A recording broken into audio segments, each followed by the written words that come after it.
It's the search for answers that has brought us here together today.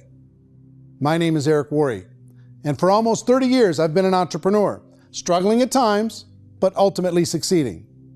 As a best-selling author, speaker, and business owner, I've spent my entire career helping millions of people around the world to become entrepreneurs. And I believe strongly that there is, in fact, a better way when it comes to how we make a living. The career landscape has changed dramatically, and many are still working in a model that is completely out of date. What worked for previous generations isn't working as well for people today. In this film, we're going to explore 3 important questions. First, what's really going on in our working world today? Second, in this new economy, is it better to become an entrepreneur, or is it safer to work for someone else? And third, if a person decides to become an entrepreneur and start their own business, how can they do it without taking on massive risk? To help in this journey, I've brought together some of the greatest experts and thought leaders in the field of entrepreneurship to share the real facts with you. My intention is to give you new information that will allow you to make choices that are not limited by an old, outdated model. Let's start by understanding what's going on in our working world today.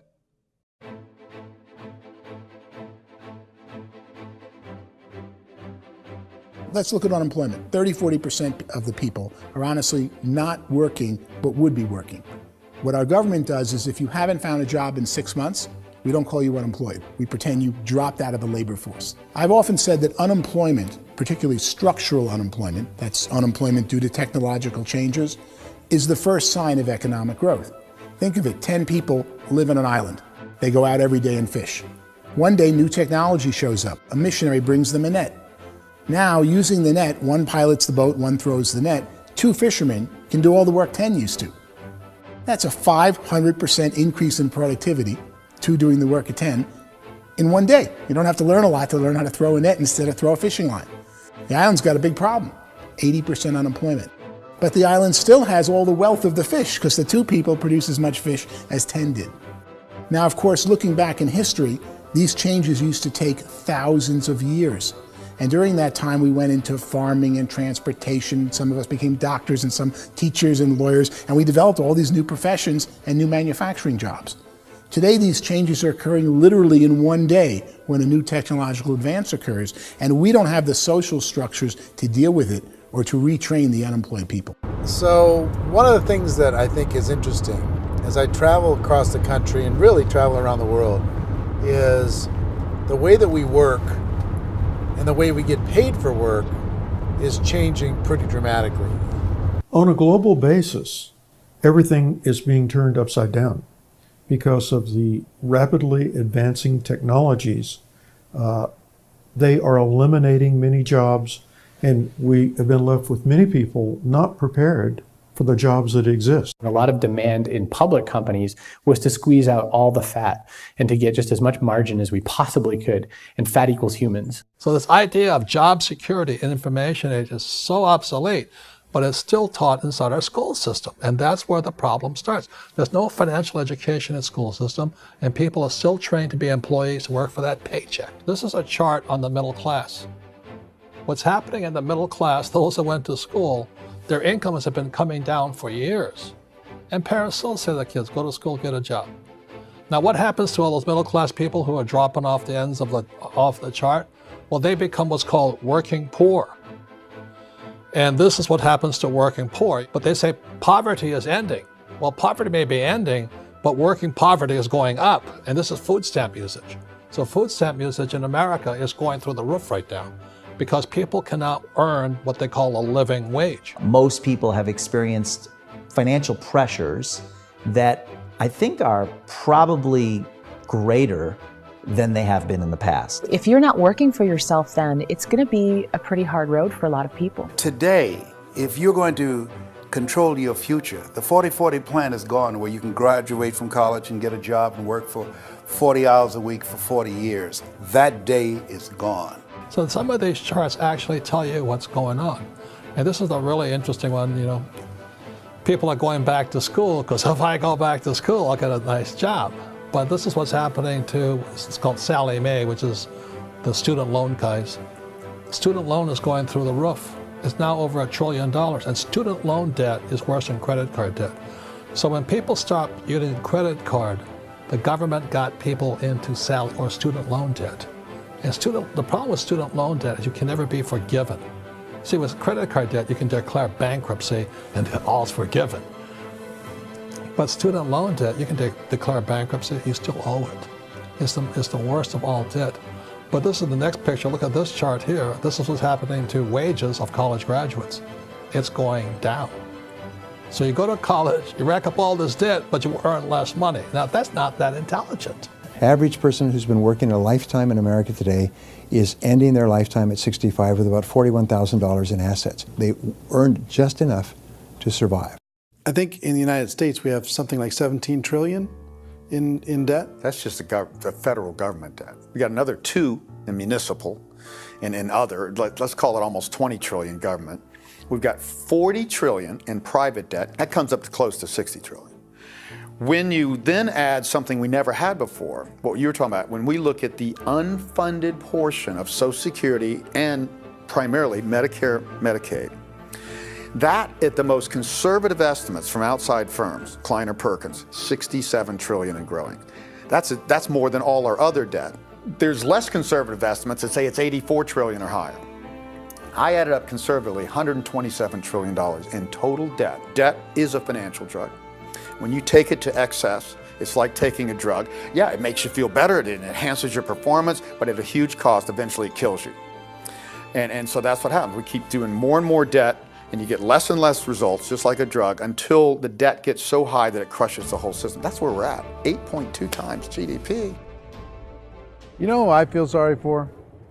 I feel sorry for the person who dreads going to work, who is sick to their stomach on Monday morning, who hates their alarm clock, who gets a little glimmer of hope on a Wednesday because it's hump day and says, thank God it's Friday. And they live for those 2 days a week where they get to be themselves and they don't have to be around people they don't like, and they don't have to play the political game in the office, and they don't have to live this half life. The person that works 50 weeks a year just to be able to have the 2 weeks for vacation. And you know what happens to most of them nowadays? They don't have a vacation. They have a staycation. They have time off of work, but they don't get to go where they want to go because they're overextended. They've got all this debt. They got all this situation. They hate their alarm clock. They can't sleep until they're done. They have to spend most of their life in traffic. I feel sorry for that group of people because there's a better way. They just don't know it. I see this really interesting attempt at rugged individuality in a 6x8 rectangle. And I feel like you're all the same, except for the little push pins of the pictures. There's different pictures. Yours is named Jenny and his is named Sujara, but it's the same people. And this is how they are, and they're just like the zombies, and there's no joy in there, there's no fun. There's always like the wacky woman who decorates her cubicle, and that's the most she can do there. You got to give her credits, right? The wacky cubicle woman. The basis for their life is worry. I'm worried, maybe I'll get fired. I'm worried maybe my company will go out of business. I'm worried I can't keep spinning the plates on paying the bills. I'm worried about how do I send my kids to college. I'm worried, what if the transmission of my car breaks? That's 2 or 3, I can't fix it. People live in a sea of worry, and it eats at them. Those signs that people held up during the Depression didn't say looking for gainful employment in a cubicle. It said looking for work. Work is what we're looking for. Job is just a unit of measurement. Work is what we're going after. It's time to look in the mirror and say, it's not the economy, it's my economy. It's my little world of where I am. I need to improve. I'm not going to wait for the economy to come back, because frankly, the economy is doing great in this country. So I'm here on Wall Street, the financial center of the universe, the financial capital of the world. This is where most people's money goes to at least be held for a time, right? With interest rates in banks being effectively zero, and many experts are predicting it's going to stay at zero for the next 10, 20, even 30 years, people feel like they don't have any choice but to put their future into equities, to put their future into the hands of other people on this stock market, and hope that the stock market goes up. Hope that the stocks that their advisors pick or that they pick goes up. That's one way to go, I guess. It's my personal belief that if you put your future into the hands of yourself, in other words, you have earning power by yourself, I think you're a better investment than these guys.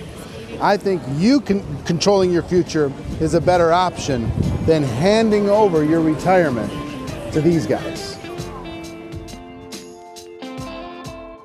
The average household income in the United States is approximately $50,000 a year, what they call the middle class. To reach the top 25% of income earners, you'd need to earn at least $90,000 a year.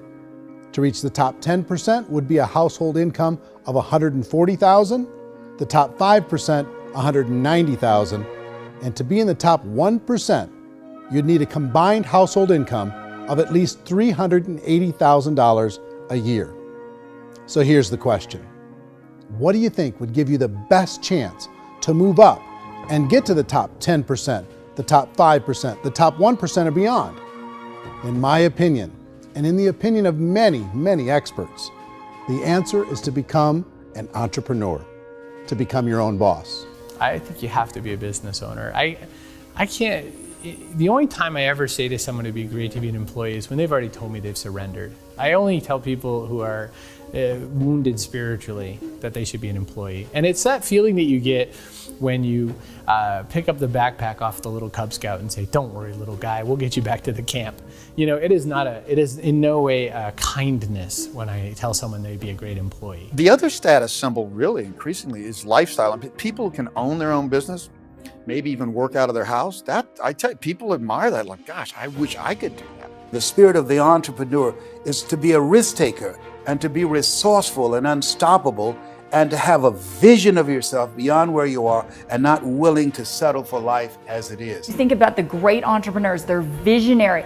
They have heart. They're willing to do today what others won't so they can do tomorrow what others can't. Personally, I don't think of the new economy, the old economy. I create my own economy.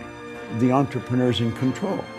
I decide what the economy is going to be like. In the world of entrepreneurship, there are no limits. You can make as much as you want, depending on how much you want to work and how smart you are and how great a team you put together. There's no more lifetime rewarding business than being an entrepreneur. Why in America, where anyone could be anything, would people want to give up their freedom and become effectively a modern day slave, told shut up and be here every morning at 7:30, leave at 5:30, and do what I tell you? If people decide to become an entrepreneur and work for themselves, they have some traditional options, but they're riskier than you might think. Any kind of a retail business, retail build-outs is extremely expensive. Even just these small little yogurt stores where they're putting little yogurt machines and you get all the different flavors, you're spending $200,000, $300,000, $400,000 to open a yogurt shop. I would love to buy a Dunkin' Donuts, but it's $500,000 or so to start. I don't quite have that just in case money. Risking lose it all, and most guys do 2 or 3 times, and even big guys like Branson, because I'm such a fan of his, half his companies don't work. If you make $1 million, your problems are going to go. If you make $1 billion, your problems are really going to go. Just the opposite. You and I know when you're making $1 million, you get $1 million responsibilities. You make $1 billion, you got 1,000 times $1 million responsibilities. And most people say, I'd love to be my own boss. 70% of Americans would love to be their own boss, according to recent polls. But they don't know how to get there. Because what are you going to do? One, you could buy an existing business. If somebody's selling an existing business, you have to ask why. Usually because it's probably hard. It's probably not making as much money as they hope. 2, they could buy a franchise. A little less risk, proven system, but it's expensive to be able to do that. 3, they could start something from scratch. And that's where a lot of people feel like, I don't have the chops to do it. I don't have the money. I don't have the product idea. I don't have the expertise. I don't have whatever it's going to take to be able to get there, and I can't risk my family to do it. So 4th, they could become an investor. A lot of people in this town invest to try and figure out a way, but you got to be pretty smart with that game too, right? Venture capitalists, who are the very best and most sophisticated in investing in new breakthrough businesses, make it on 1 out of 11. That means 10 out of 11 are mediocre or fail. Most of them fail. That's the risk there. An angel investor is lucky to get 1 out of 15 or 20. A business is a team sport. Like, I have to have accountants, I have to have engineers, I have to have system designers, I have to have sales, marketing, I have to have accounting, I have to have mission statements, I have to have legal and all that. The average Joe Schmo, even me, I go out there, I don't have the skills to put a business together. I think the bottom line for the 4 traditional options is they take money, sometimes a lot of it. They take expertise, and they take time. All of that adds up to just too much risk for most people. I bought a business from somebody else and it was a lot of work. And you start wondering, what did I just buy? Because I guess ultimately I own your email list and I just overpaid for it. People that start their own business, they spend a lot of money, they spend a lot of time, a lot of effort to get things started. And the more you invest on the upfront, the harder you typically work at it. I can tell you what the success rate is of a restaurant. What is it? They're crazy enough. About 90% of them fail. About 90%, in how quickly? Year less. Wow. And if we're talking non-franchise, we're talking franchise, Sure. That's totally different. Yeah. But our students aren't getting franchise restaurants. You gotta invest big money. Exactly. And with someone like McDonald's, you've had to work with the company for a long period of time, really know the To even have a business. chance at investing $1 million. Have a chance, and it's a slim chance. What if there was a way that you had all the proven aspects, the comfort aspects, and you could still control your own life? What if there was both? In other words, you didn't have to create everything from scratch. You didn't have to be a super leader. All you had to do, what if there was a proven product already? You didn't have to create the product. And there's a proven system already, proven training already. Everything except an employer. That was the only thing that you didn't have. Do you think more people would be open to working for themselves in that environment?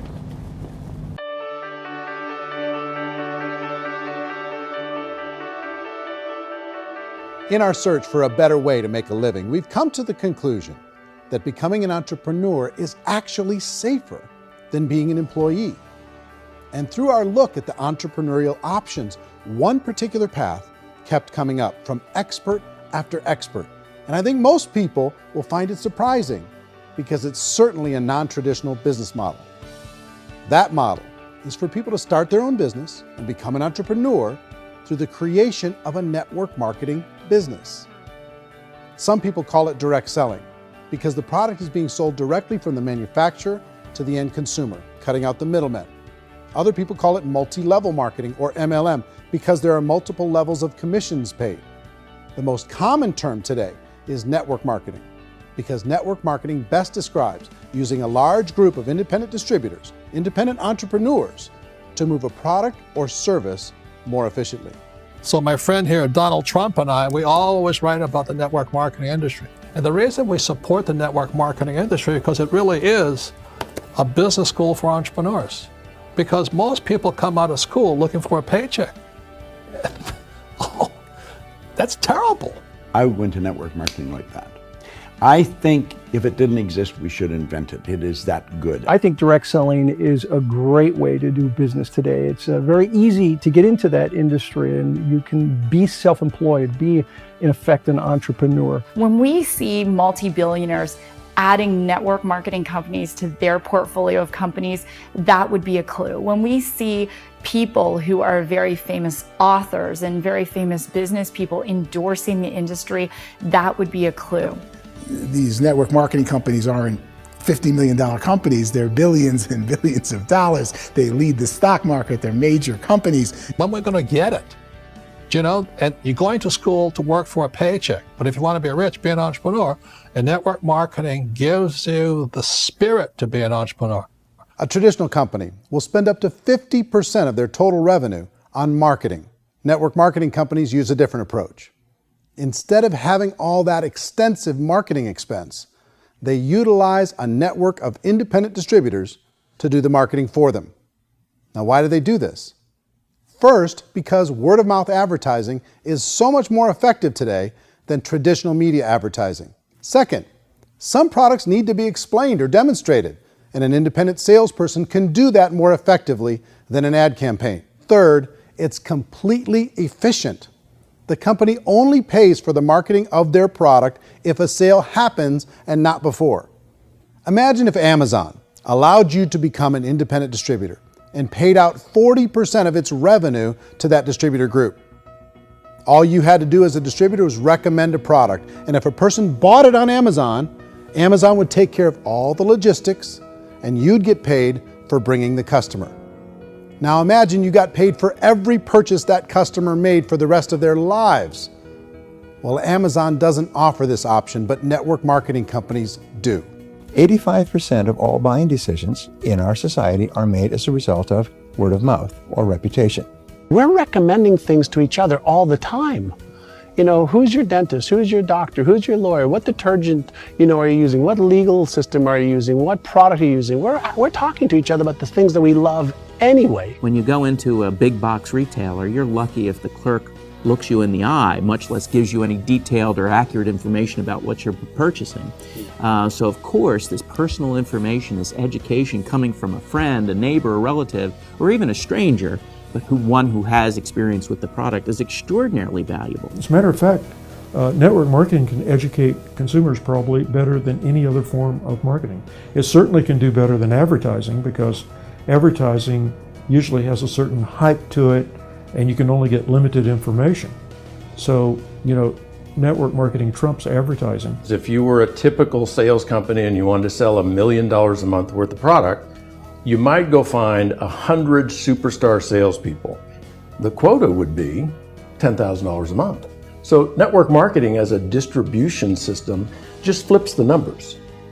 So we use 10,000 happy, raving fans of a particular product, and we don't concern ourselves so much with how much product each one of them individually sells. If they sell just $100 or $200 a month, and there's 10,000 of them, you're selling $1 million to $2 million a month worth of product. And that's the best way I can explain how network marketing works. This is the marketing arm of the company. There's not money being wasted on bricks and mortar. There's not money being wasted on inventory that's sitting stagnant somewhere. There's not of employees standing around that don't have customers. These are people that are going to connect with customers. These companies allow people to become independent distributors for extremely low cost and with no minimum time or sales quota. Essentially, they own their own business and can provide as much or as little sales as they choose. In other words, the distributor gets all the benefits of traditional business ownership without the risk. The advantage of network marketing is the ease of entry, the low risk, and the low startup cost, because almost everything else has very high risk. You can get in for a minimal investment. You're buying into a system that's already been proven, products or services that have been proven to work. The keys to network marketing is providing an opportunity for the masses to get involved, providing an opportunity for the average person who doesn't have the resources to start their own business. All of this so far is fairly straightforward, but network marketing offers another benefit, and it's this benefit that makes it so interesting for entrepreneurs. Network marketing allows a distributor to build their own network of other distributors and then compensates them on the sales created by that entire group. Direct selling is, at its base, very simple. It's the sale of a product or service to an individual on a face-to-face, one-on-one basis, just the way we're talking right now. But there's an important element as well, and that's the offering in conjunction with that sale of product, the offering of an opportunity for someone to make something of themselves. No matter what your social status is, no matter what language that you speak, I mean, look how many unbelievable people are becoming successful that speak every kind of language out there. What an awesome gift to give the world. Instead of having to work your way up in a system and prove that you could be a sales manager, they just decided everybody can be a sales manager. Everybody gets to build a sales team from day one. And so what that brought into the system of growth as a direct selling company is the concept of compounding or geometric progression. Because now you can actually grow sales force very quickly because everybody is enrolling people in their own sales force. People who are like, oh, this is weird, I'm building a sales team, or what do you think you do at a regular company? How do you think a regular company works? Network marketing is the only industry that doesn't say your past determines your future. It looks at your past and says, okay, now what can we train you to do so you can have a great future? Every other employer out there wants to exploit you for what you already know, not teach you something new. Network marketing has the potential to save the United States and the world because it's going to teach people not to be employees, but to be entrepreneurs.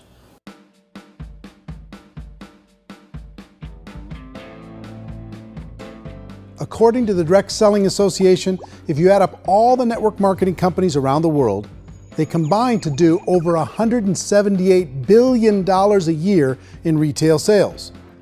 To give you an idea of how big that really is, the NFL, the National Football League, does approximately $9 billion a year. The music industry does a little more than $16 billion a year, and the movie industry does about $80 billion a year. Using a conservative average, network marketing companies pay their distributors about 40% of that $178 billion in the form of commissions, which adds up to more than $71 billion a year. That's almost $6 billion a month. It's almost $200 million in commissions every single day. So it's certainly working, and people are making serious money in network marketing. With the growth of the direct selling industry over the last 10, 15, 20 years, we've seen a broader understanding of the channel. We have seen more and more people getting involved in the business, so our penetration in the marketplace has increased, and thus the understanding in the marketplace of who we are has increased. And we've seen non-direct selling companies look at the direct selling model and say, something's going on there. People are making money, companies are being profitable, individuals are being motivated, product is being delivered to market.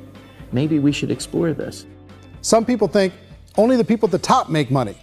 Well, let's take a look at that as well. In the network marketing profession, there are roughly 500 people in the world who earn over $1 million a year. If you round that number up to $2 million a year, that adds up to about $1 billion a year. That takes the $71 billion paid out each year down to $70 billion. So where does the rest of the money go? The vast majority goes to part-time people making anywhere from a few $100s a month to many thousands of dollars a month. It goes to people who choose to make it a full-time career move and earning even more than that. Every day, people are using the money they earn through network marketing to pay off debt, have more fun, and improve the quality of their lives. Everyone I know in network marketing has been doing that since the 50s.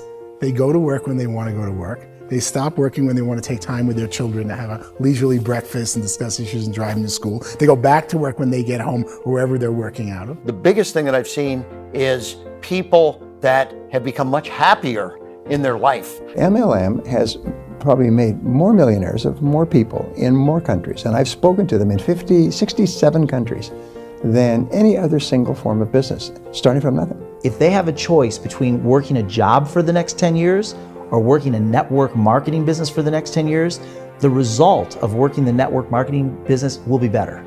A lot of people within the industry go on and make this a career and do extremely well at it. Network marketing has been nothing but good for everyone I know that's been involved with it because they did it seriously and they played full out and they've been very successful. It's been a constant barrage of success stories and people showing off stuff that they got as a result of it. How many people are involved? Approximately 16 million Americans and 96 million people around the world are currently participating in network marketing. And in a recent poll, 82% of those people report a good, very good, or excellent experience with network marketing. So people are happy.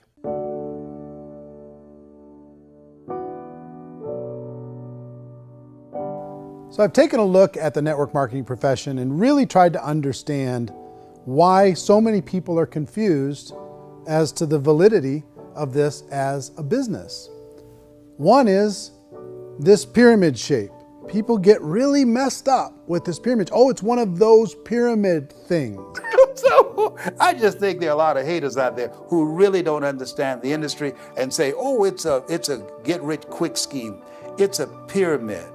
Well, corporate America is a pyramid scheme. You know what I mean? It goes like this. You have thousands of MBAs, let's say working for Ford or General Motors or Coca-Cola. If all these MBAs, they're all trying to get to here, that's a pyramid. Only one guy's going to make it. Every 10 years, one's going to make it. Whereas you look at network marketing, it's like this. So you're here, and your job is to develop other CEOs coming up behind you. So it's an inverse pyramid. In network marketing, it's a very simple concept. If you sell product, you get paid. It is paid based on production. There is no first mover's advantage. There is no investment component where the more somebody spends, the more they're entitled to make. So the two are polar opposites of each other. It doesn't matter what shape the company is or the compensation plan is shaped, whether it's a circle or a pyramid or a triangle or a trapezoid, it doesn't matter. If compensation is coming primarily from recruitment, then you've got a problem. On the other hand, if an operation is basing their compensation to participants on the basis of sales, even when those sales are generated by people you've recruited, well, then you're a perfectly legitimate enterprise. That's the legal test, it's the practical test. Another issue that's been true in the past that is no longer true now is people used to be in network marketing loaded up with products that they couldn't sell, and they ended up a loser. They ended up with a bunch of product in their garage, they ended up with a bunch of products sitting in their kitchen shelves or whatever, and they thought they could sell it, and then they weren't willing to or able to sell it, and they ended up with a bunch of stuff, and they were bitter about it. There was this thing called front loading where you had to buy, like, well, if you bought $25,000 worth of product, you got better commissions and all this. Today, it's almost all done by computer. It's direct mail, comes from a warehouse somewhere else. You don't have to have all this inventory. You don't have to stock up. It's a paperless world now. You know, most of it's done online. You have a back office. It really works. And I mean, the technology has changed everything. Third issue is people start talking about 99% of people in network marketing don't make any money. Well, we've talked about that over the course of this journey together. Almost $200 million a day is being paid out to network marketing distributors around the world. The naysayers, the people who say that it doesn't work, are usually the ones who just don't know how to make it work for themselves. And so they're giving you an opinion, and I tell people, don't confuse people's opinions with expertise, because opinions are free. And don't confuse sincerity with the truth, because people could be sincerely wrong. But here's the reality inside of network marketing. The vast majority of people that get involved in network marketing just become customers, and they get involved to be able to purchase product at a lower price.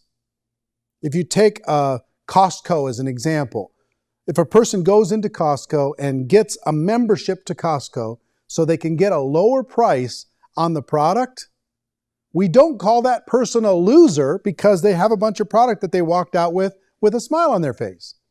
Yet when some people want to take a look at network marketing, they say, well, those people, they're just using the product and they aren't earning an income, so they must be a loser. They're not a loser, they're a happy customer.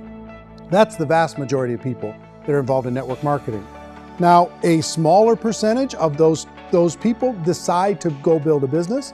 They earn $300 a month, $500 a month, $1,000, $2,000. That's the bulk of earnings in network marketing. And then there's the few that really decide to take it serious, really decide to build a large network, really work to make that network very, very productive. And those people make huge amounts of money, and there's no cap. What I do as an outside economist, just somebody looking at this industry like any other industry I speak and say, look, what's the realities of this? 1% do incredibly well. 10% generate some additional income at pretty low risk and effort. That's not, and 90% of people roughly end up customers. One thing that I think is real when it comes to people's perceptions about network marketing is people put this, and distributors, I think, involved in network marketing have some responsibility for this. They have sometimes unrealistic claims about the product or about the income. Most people who become distributors, they want the money, they want to be successful, but they don't have the skills. They don't know what to do. And when people don't know what to do and they're in a new business, they're scared. And when they're scared, they panic and desperation kind of sets in. So they think everyone they talk to has to get in. So if I talk to you and you say, well, no, I don't have time to do that, they're like, no, I need you. You have to do this or I won't be successful. So I start clawing on you. I start that desperation. So then I start making claims about the product, which are not appropriate, probably not even true. Or I start saying, oh, let me show you how you can make all this money and you don't have to do anything, Eric. And so you just totally misrepresent the opportunity, and you're clingy with people because you think you need everybody to be successful. and you don't. You know, one of the messages that I try to deliver most forcefully to companies as well as salespeople in direct selling is that you don't have to overpromise. The reality is in network marketing, there's a lot of hard work involved. There's a lot of effort. You're going to have to develop yourself. It's a business like anything else. It's going to take some time, but in my opinion, it's better.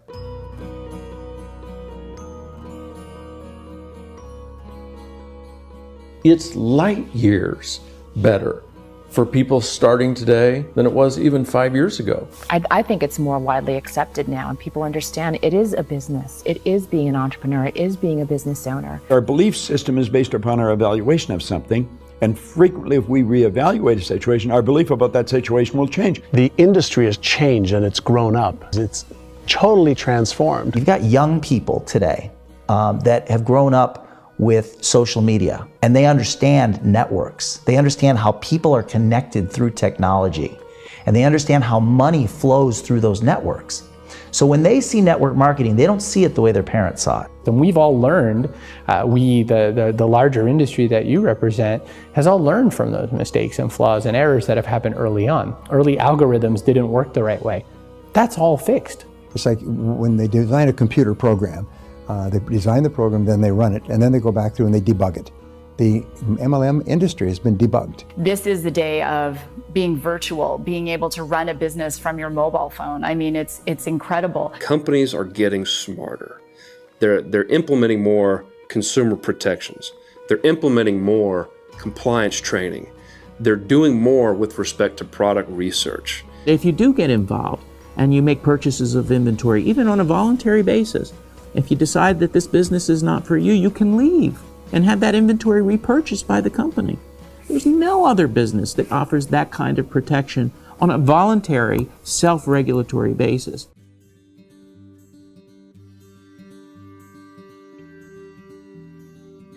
If you decide to look further into a network marketing business in order to generate more cash flow for your family, I would recommend reviewing the following 4 elements.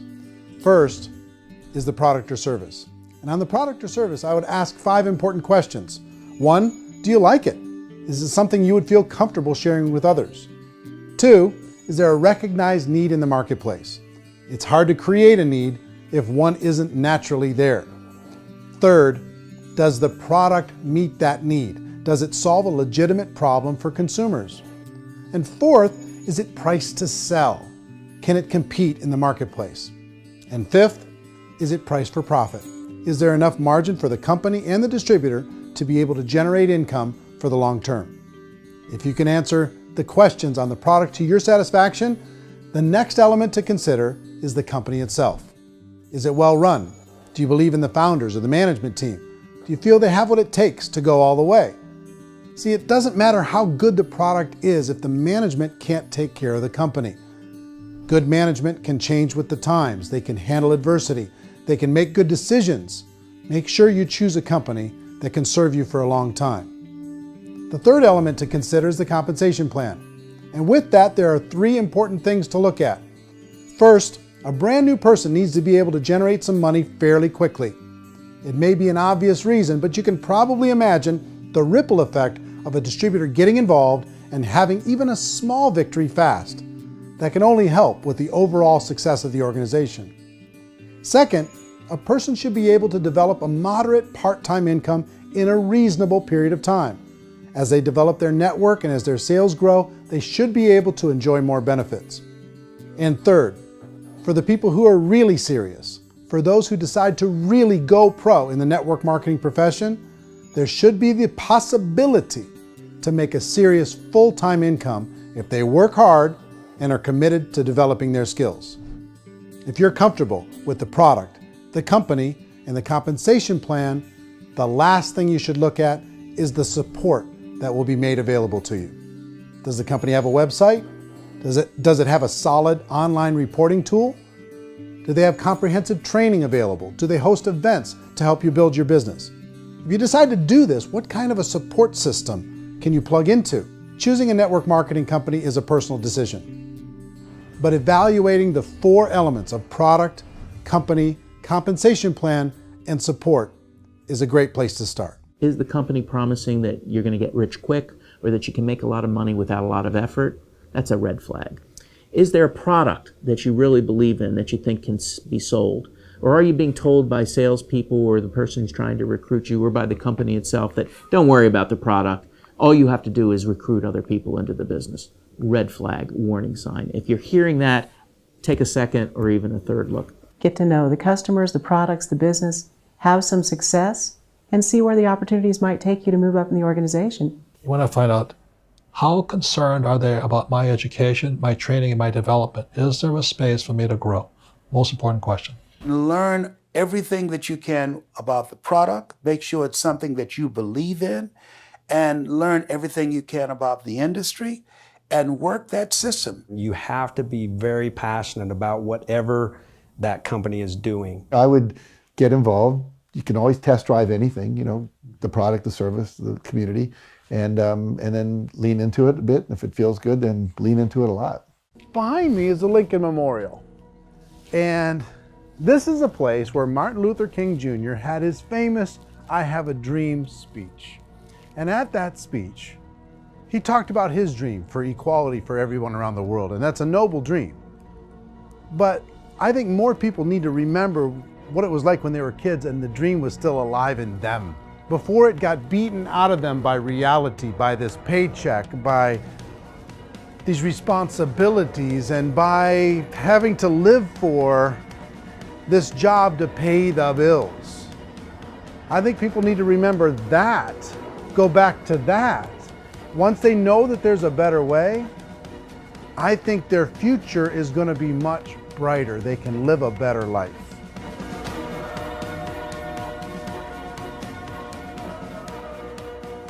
So if you're considering getting involved in a network marketing company, let me offer you just a few pieces of advice.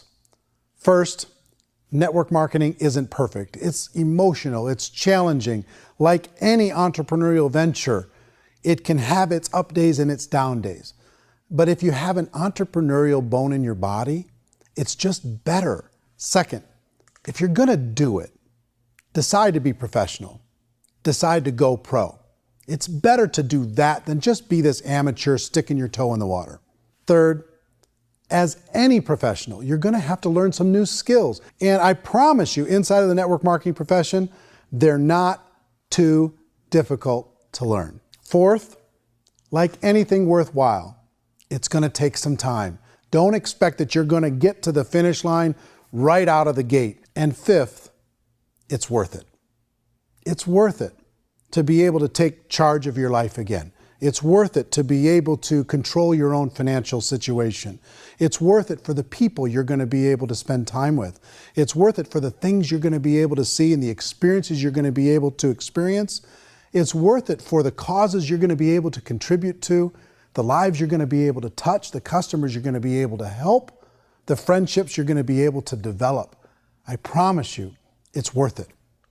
Remember, most people are searching for answers just like you are. But I do have to tell you the catch to network marketing. If there is a catch, if you want to understand this from an emotional point of view, people say, well, it sounds too good to be true. It's not, it's hard work. But here's the catch. Most people still don't understand it. So you're going to have to endure the loss of social esteem from ignorant people. The uneducated will think less of you. Now, if you can handle that, you're on your way. If that's going to destroy you, you know what? Entrepreneurship in general probably isn't in your future.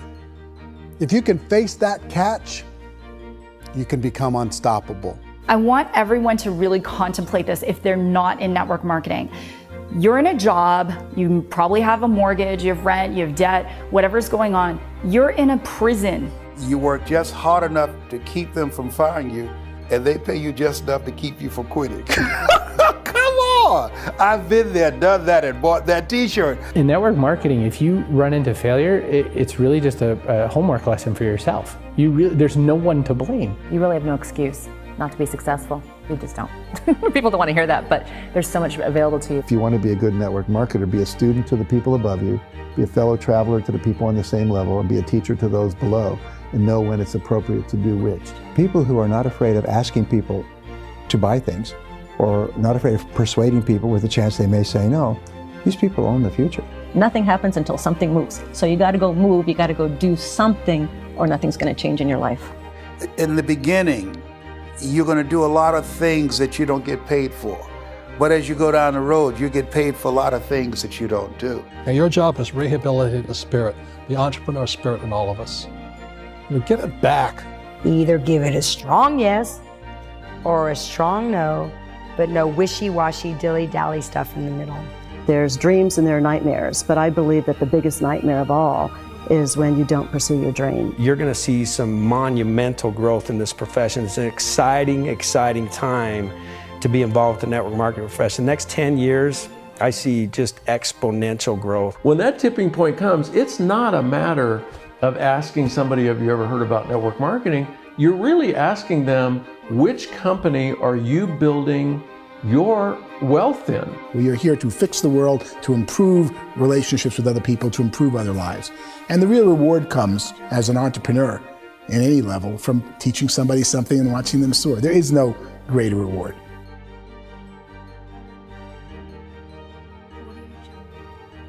Life's too short to spend it living someone else's dream instead of your own. It's too short to spend it living at a fraction of your potential. Can being an entrepreneur be a challenge at times? Sure. But here's what you get in exchange. It can be yours. Something that you built, something that you created, something that you made happen. This balloon represents your dream. It represents entrepreneurship. My wish for all of you is that you would reach out and grab it. The choice is up to you.